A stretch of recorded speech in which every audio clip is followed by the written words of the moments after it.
السلام عليكم ورحمة الله وبركاته، كل سنة وأنتم طيبين، ويا رب دايمًا تكونوا بصحة وسعادة وخير. زي ما وعدناكم إن إحنا هنرفع أفلامنا أول بأول، أفلام جديدة، أفلام حصرية، والأفلام اللي أنتم بتطلبوها واللي أنتم عايزينها، وزي ما وعدتكم النهارده إن شاء الله فيلم عصمة أبو شنب هيترفع على القناة. بس حاولت بقى لي فترة طويلة باحاول إني أرفع الفيديو، بس الفيديو مش راضي يتقبل عندي على القناة عشان خاطر حقوق الملكية، حقوق الطبع والنشر، وإلى خلافه زي ما أنتم عارفين طبعًا.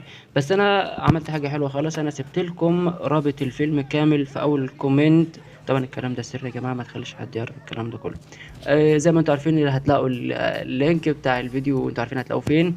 طبعًا الفيلم ده بتدور أحداثه عن ياسمين عبد العزيز، هي بطلة الفيلم طبعًا، مع احترامي الكامل لبيومي فؤاد ولطفي لبيب ورجاء الجداوي وبدرية طلبة وحمادة بركات وكافة الممثلين الموجودين، الناس المحترمة. عملوا فيلم على كفاءة عالية، بجودة عالية، بإنتاج ضخم جدًا.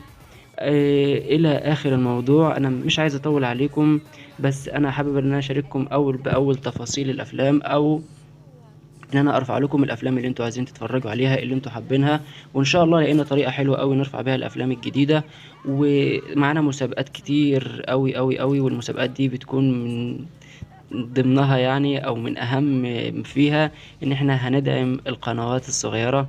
والحمد لله إحنا وصلنا لحاجة عالية جدًا بيكم، ومكمّلين بيكم. عشان كده إحنا إن شاء الله آمم يعني إن شاء الله بعون الله من كل خميس هنحاول ندعم قناة أو 2 من القنوات الصغيرة اللي لسه بادئة، زي ما إحنا كنا لسه صغيرين والناس دعمتنا.